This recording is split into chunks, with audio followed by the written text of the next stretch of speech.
Okay.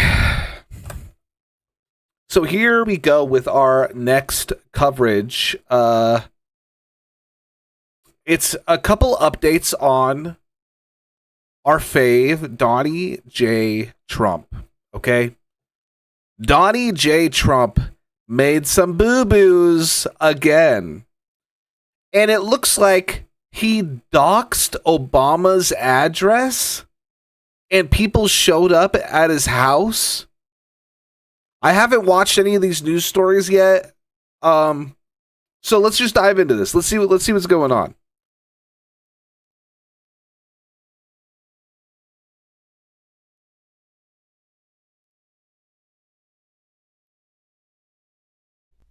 So friends, Donald Trump continues to endanger us all, up to and including another former president of the United States. Let's talk about that, because justice matters. Who is this guy? I've never seen this guy before.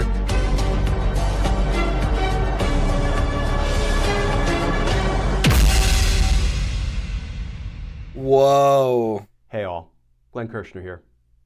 So friends, I don't know if you saw the recent reporting about a particular Trump supporter who is also an insurrectionist who headed to President Obama's home, his home address in Washington, D.C., after Donald Trump posted President Obama's home address online. And this particular Trump supporter, this insurrectionist, headed to President Obama's home with 2 guns, 400 rounds of ammunition, and a machete. What? Here is the recent reporting from NBC News. No. Wait, what? 2 guns, 400 rounds, and a machete? Oh, this guy's kind of boring. Yeah, let's watch the CNN coverage of this, because this guy's kind of boring. Holy shit. Last week with weapons in the neighborhood of former President Barack Obama here in Washington, D.C. Federal prosecutors say the suspect began live streaming in that area shortly after he reshared a social media post from the former President Donald Trump, in which Trump posted what he claimed was Obama's address. CNN's Caitlin Polans joins me now.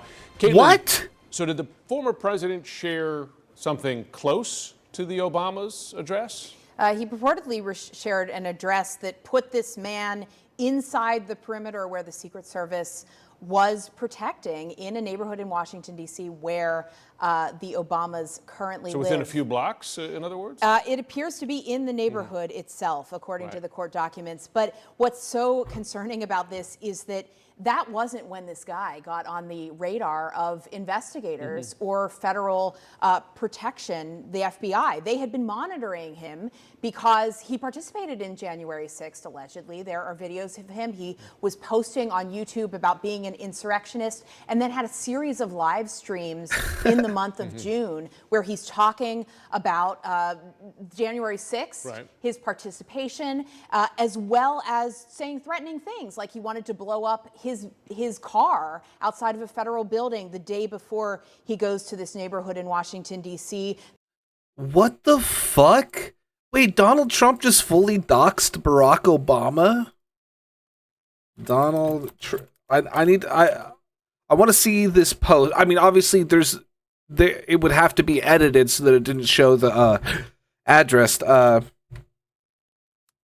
Obama.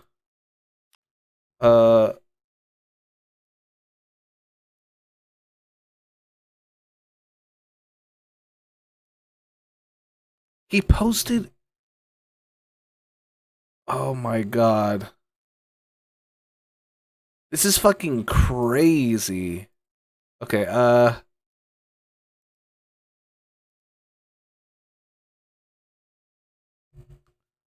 Trump posted what he said was Obama's address.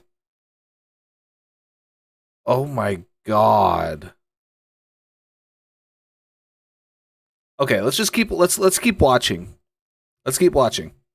There's also another incident where he was live streaming himself talking about January 6th inside of an elementary school in Maryland. And so all of this comes together. And on a live stream, the feds watch him walk through the neighborhood. He's streaming. He's saying he has them surrounded, presumably the Obamas, and then he takes off on foot. They finally arrest him in a wooded area very nearby. Okay. Hold that thought for a moment, because I know you have new reporting as well on the indictment against former President Trump, and that there might be a more detailed, or less, I should say, redacted version of that indictment coming out? Yeah, so we're waiting to see if there are more details about what we can learn of the investigation that led to this indictment. So back whenever the FBI did that search of Mar-a-Lago last year, they had to submit... This is fucking crazy, dude. This is fucking crazy.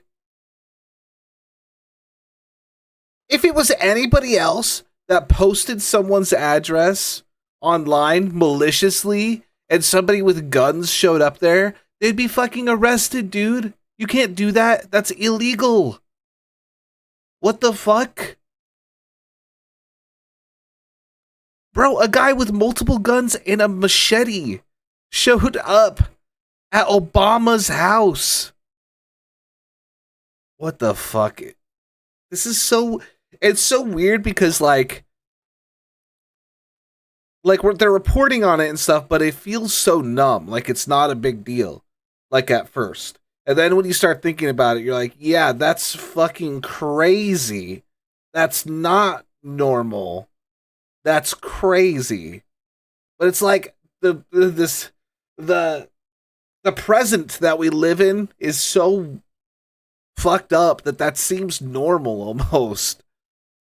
Pretty detailed affidavit in court saying this is why we believe we will find evidence inside Mar-a-Lago. After that search, we got a version of that court document that had a lot of redactions in it. But now that Trump has been indicted, CNN, other media outlets went back to court and says, can you give us another version with fewer redactions now that we see the indictment? And so a judge has told the Justice Department, we are going to get to see another version. It's just the times. Okay, we'll learn more there. Yeah, I mean, just another day, another doxing a former president. Another former president doxing another former president. Yeah, the Nancy Pelosi thing, that just recently happened too. This is fucking crazy, man. This is fucking crazy. I do want to go back and bring in CNN national security analyst and former assistant secretary at the Department of Homeland Security, Julia Keim, on the question. We're not boxing anyone. Donald Trump doxed Barack Obama, and a guy with guns and a machete showed up in his neighborhood. Question here of a former president sharing what turned out not to be the exact address of the Obamas here in Washington, but at least in the neighborhood, put this suspect in the neighborhood there, and the suspect considered enough of a threat that he was taken in by Secret Service, protecting the former president. Yeah, he was considered enough of a threat to be taken in by Secret Service. Bro, why are these people downplaying this? The guy they just said he had 2 guns, 400 rounds, and a machete. Yeah, I think they assessed it. They decided that it was enough of a threat. Bro, that guy shouldn't be in public. Anywhere. Doesn't matter which neighborhood. What? Holy shit. 2 guns and a sword. Dangerous thing for a former president to do, to share with his followers that information? When I heard this story, I was thinking about, the moments after President Biden became president, he denied Donald Trump access to present national security briefings, and now I think it was prescient. Forget Mar-a-Lago and the classified information he took. Donald Trump, as I've been saying for many years, knows exactly what he is doing. He puts out what's allegedly an address or something close. Caitlin's describing as in the neighborhood. That's close enough for me, and it certainly will be close enough for the Secret Service. He is not doing that for neighborly brotherhood. He is doing that because his followers will do something with it. Most will ignore it. Most Trump supporters do not support violence, but he knows that there's some group of them that will do something. And Trump can claim plausible deniability. He can claim, I was just putting this out there. Why is everyone taking everything so seriously? But it's illegal to dox people. Am I wrong? Like, I feel like they're like, yeah, I mean, he'll just say that he didn't mean to do it. It's like, I feel like if I posted somebody else's address maliciously on my timeline, then I would definitely get in trouble for that. If I posted Obama's address, I would definitely get in trouble for that. What the fuck is going on? We've got 7 years of evidence of him doing this, and yet he did it again against a former president. And not surprising that the person who took the bait is someone who also followed him on January 6th. So let me ask you a bigger picture so folks at home and can understand the seriousness of this. There is a deep problem with right-wing extremism in this country. In fact, the FBI, not just under this administration, but the previous one, has identified right-wing extremism as the greatest domestic terror threat, outpacing even international terrorist groups.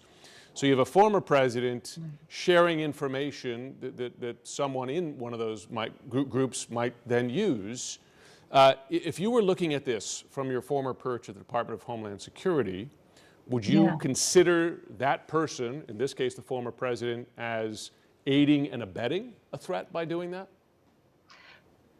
Aiding and abetting would be hard because I think Trump could say, I wasn't directing them towards something. But what you could look to for Trump is a sense of sort of assisting this environment, and the solution may not be a legal. I just don't have the what did the post say? Did it just say Obama's address semicolon and then the address? Like what was this post? Like what was this post? How did he get this out there? That's what I'm curious about.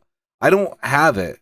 Well, let me look at Twitter really quick and see if I can see the context of this. And just for clarification, I don't want to see Obama's address. I'm looking to see like a redacted version so I can see the context.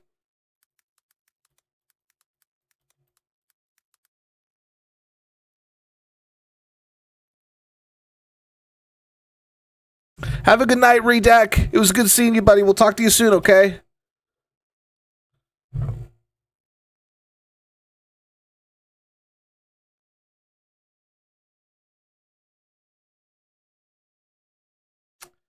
Yeah, I'm not seeing any context.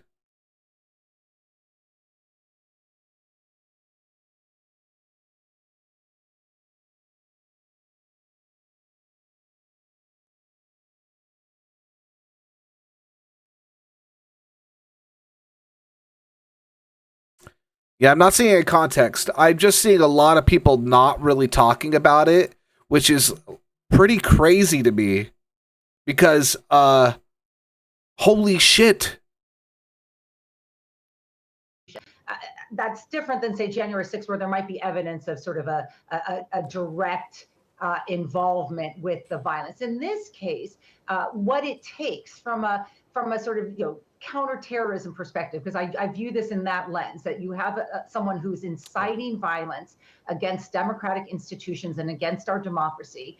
You do the things that are being done. These prosecutions are significant, even against the guys who were at January 6th, the low-level guys. You put people in jail because it makes it harder for there to be recruitment and fundraising, but also I did everything right and they indicted me. And I can't say it enough, which is there has to be a certain amount of shaming of what Trump is doing by his people. And that's what you don't see right now from the Republican Party. You see some of it, and it's important.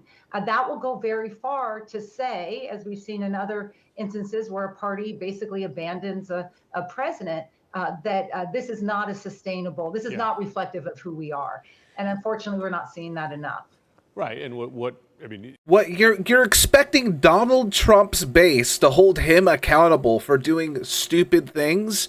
Are you out of your fucking mind? What are you? Yeah, they have to push back against these things. They love this. You think they don't love this, man? They love this. Oh my God, dude, this is fucking crazy. What when is it going to be enough?